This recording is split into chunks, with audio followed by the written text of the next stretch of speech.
आता आपण बघत आहोत लेसन 5वा चौकन सराव संच 5.1 म्हणलं बघा.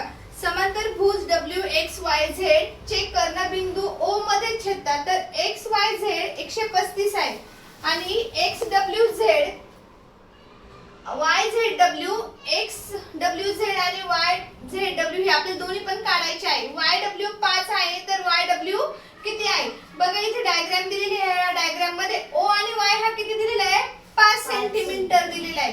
तर W आणि X आणि Z आपल्याला त्यांनी पहिला काय काढायला लावला XWZ YZW. आता YZW XWZ ही दोन्ही आपल्याला कोण काढायचे आहे. XYZ हा 135 आहे तर XYZ बरोबर XWZ हे विरुद्ध कोण आहे. कोणते कोण आहे ऑपोजिट कोण म्हणजे विरुद्ध कोण आहे. तर XWZ हा किती दिलेला आहे आपल्याला त्यांनी 135 135. तर XYZ आणि YZW हे कोण काय आहे विरुद्ध कोण आहे बघा. XWZ आणि YZW हे याच्या ऑपोजिट आहे. हा याच्या ऑपोजिट आहे. तर हा पूर्ण कोण किती अंशाचा असतो 180 चा म्हणजे 180 अंशाचा असतो. तर 180 म्हणजे XYZ किती दिलेला आहे 135 पण YZW हा आपल्याला काढायचा आहे. तर 135 अधिक YZW = 180. मग हा जो YZW हा इकडे लिहून घ्यायचा. इकडे प्लस आहे तर इकडे काय होणार मायनस होणार. म्हणजे 180 मधनं 135 काय होणार मायनस होणार. मग 180 मधनं 135 मायनस गेले तर YZW हा किती अंशाचा आला 40 अंशाचा आला. किती अंशाचा 45 अंशाचा आला. ओके म्हणजे 45 अंशाचा आला. तर आपल्याला त्यांनी OY हा 5 सेंटीमीटर म्हणजे 5 सेंटीमीटर दिलेला आहे. तर त्यांनी काय काढायला लावलं आपल्याला WY काढायला लावला. हा जो WY आहे हा पूर्ण आपल्याला त्यांनी काढायला लावला. तर 5 × 5 म्हणून 5 गुणिले 2 घेतले तर 5 गुणिले 2 किती झाले 10. एक सिंपल लॉजिक जरी लावलं आपण OY हा जर 5 अंशाचा आहे तर पूर्ण हा आपल्याला 5 च्या पूर्ण किती होणार 10 होणार बरोबर. हा जर अर्ध्यावरती 5 आलेला आहे तर ही पूर्ण संख्या किती येणार त्याची 10 सेंटीमीटर येणार. म्हणून 5 गुणिले 2 किती झाले 10 सेंटीमीटर. म्हणून WY हा आपला 10 सेंटीमीटर आलेला आहे. तर आपल्याला त्यांनी 3 कोन काढायला लावले होते. एक म्हणजे XYZ, दुसरा म्हणजे YZW आणि तिसरा म्हणजे WY. तर आपला पहिला जो कोन आहे YZW हा 45 आला म्हणजे 45 अंशाचा आला. जो YZW हा 45 अंशाचा आला. XYZ 135 आहे बरोबर 135 आहे आणि WY किती आहे आपला 10. XYZ बघा परत XYZ हा एक कोन आणि XWZ XYZ च्या विरुद्ध बाजू जर XWZ आहे जर ही तुमची ही बाजू 135 चा ऑपोजिट म्हणजे विरुद्ध बाजू पण काय येणार 135च येणार. ही गोष्ट लक्षात ठेवायची. मग तुम्ही म्हणशाल इथे XYW टीचरांनी तर लिहिलेलं पण नाही XWZ 135 इथं मेन्शन केलेलं आहे तर त्याची विरुद्ध बाजू ही तीच अमाउंट येणार. जर इकडे 135 तर तिकडे पण काय येणार 135च येणार. म्हणून आपला XWZ हा 135 आला. YZW हा पण 45 आला आणि WY पण 10 सेंटीमीटर आलेला आहे. अशा प्रकारे आपण एकदम सोप्या पद्धतीने हे समीकरण सोडवलेलं आहे. आता आपण बघत आहोत प्रश्न दुसरा. समांतर भुज ABCD मध्ये A 3x + 12 B 2x - 32 तर x ची किंमत काढा. यावरून C आणि D ची मापे लिहा. आपल्याला C आणि D ची मापे लिहायची आहे आणि x ची किंमत पण काढायची आहे. बघा स्टार्टिंगला पहिले आपण अशी डायग्राम काढून घ्यायची. AD आणि BC वरती AD ला काय दिलं 3x + 12 आणि 2x - 32. बघा हा पूर्ण चौकोन किती याचा आहे 180 अंशाचा असतो. पूर्ण चौकोनाची मापे काय आहे ABCD म्हणजे हा समांतरभुज चौकोन आहे. A + B हा 180 अंशाचा कोन आहे. 3x + 12 अधिक 2x - 32 बरोबर 180. याला ब्रॅकेट मध्ये फक्त बाहेर काढून घ्यायचं आणि जसंच तसंच लिहायचं. मग 3x + 12 अधिक 2x - 32 बरोबर 180. बघा बरं 2 किती झाले 5x आणि 12 मधनं 32 गेले 20 म्हणजे 5x वजा 20 बरोबर 180. मग 5x बरोबर 180 अधिक 20. 180 अधिक 20 किती झाले 200 झाले. तर 5x बरोबर 200. मग 200 ने 5 ला भागायचं आहे. 5 चौक 20 आणि खाली आला 4 आणि तसं 4 म्हणजे आपण जेव्हा 5 ने 200 ने भागतो तर आपल्या 1 ची किंमत निघाली 40.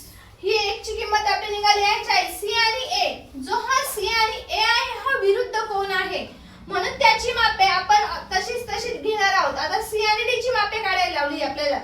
1 ची किंमत काढा आणि C आणि D ची मापे काढा. बघा जो हा C आहे 3x अधिक 12 C3 हा जो 3 जसं तसं लिहिला 1 ची किंमत 40 आलेली अधिक 12 3 चौक 12 हा 0 जसं तसं म्हणजे 120 अधिक 12 120 अधिक 12 132 आला. C बरोबर आहे 132 म्हणजे आपली C ची माप निघाल आहे 132 आणि D आणि B. आता राहिलं काय आपलं D आणि B. मग आता B घेतला 2x वजा 32 2x वजा 32.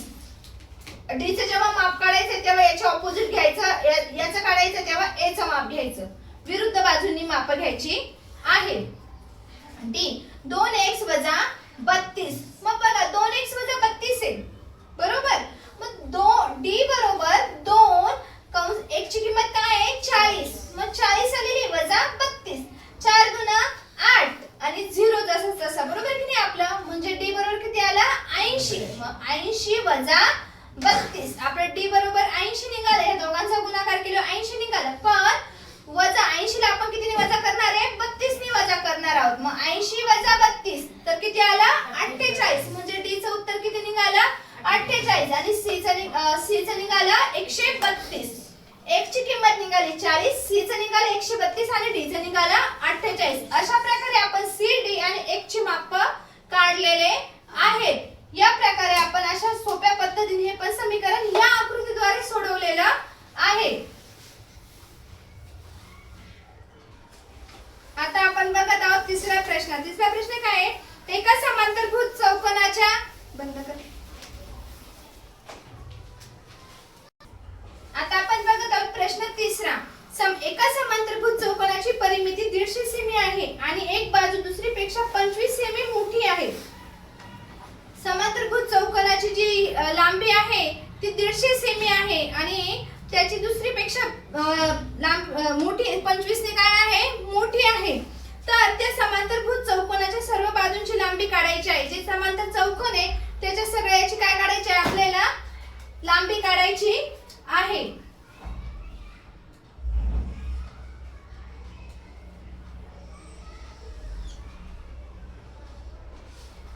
काय समांतरभुज त्रिकोण A B C D A B C आणि D.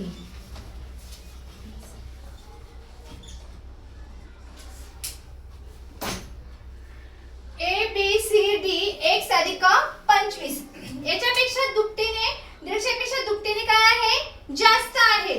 बघा x अधिक 25 A B B C C D A D equal to 150 ने काय आहे दुपटीपेक्षा मोठी आहे. तर बघा 25 च्या दुपटीपेक्षा दुसरी संख्या ही मोठी आहे. मग x अधिक 25 बरोबर 150. ह्या बाजू किती 1 2 3 4 म्हणून मी इथे 4x लिहिलं. 4x अधिक 25 अधिक 25 50. 1 2 3 4 1 2 3 4 म्हणून 4x अधिक 50 बरोबर 150. मग 4x बरोबर 150 वजा 50. 150 म्हणून 50 मायनस केले 100 आले. 4x बरोबर 100. मग 100 भागिले 4. जेव्हा असं देतात तेव्हा काही गुणाकार पण करतात. असं न करता काय करायचं भागाकार करायचा म्हणजे डिवाइड करायचं. मग 4 आणि 100 ने डिवाइड केलं तर 25 उत्तर येतं. काय उत्तर येतं 25. म्हणून एका x ची किंमत आली आपली 25. CD ABC x बरोबर 25. AD आणि BC x अधिक 25 25 अधिक 25 किती झाले 50. मग 25 अधिक 25 ही साइड आणि ही साइड जर 25 आली तर ही साइड आणि ही साइड 25 25 किती आल्या दोन्ही साइड 50 आल्या. म्हणून 25 सेंटीमीटर 50 सेंटीमीटर 25 सेंटीमीटर आणि 50 आलेले आहे. 25 च्या दुपटीपेक्षा आणि काय आहे जास्त आहे. मग हे 50 झाले 100 आणि हे 25 आणि हे 25 झाले 50 म्हणून झाले आपलं माप 150. तर त्यांनी प्रश्नामध्ये काय दिलेलं होतं आपल्याला की एका समांतरभुज चौकोनाची परिमिती 150 आहे. परिमिती किती दिली होती 150. तर एक बाजू दुसरीपेक्षा 25 सेमी मोठी आहे. जर ही 25 आहे तर ही 50 होती म्हणजे दुसरी बाजू काय होणार होती 50 ने जास्त होती. 50 ने जास्त होती म्हणून त्यांनी आपल्या उदाहरणात सांगितलेलं होतं तसं की 25 पेक्षा ही दुपटीने काय असणार आहे जास्त असणार आहे. त्याची परिमिती 150 दिलेली होती. मग आपला जर BC हा 25 आलेला आहे तर AD किती येणार होता 50 येणार होता. सॉरी ही पण 25 येणार होती पण BC ही 50 येणार होती. तर उदाहरणामध्ये जे सांगितलेले त्या पद्धतीने आपण अशा सोप्या रीतीने सोडवलेला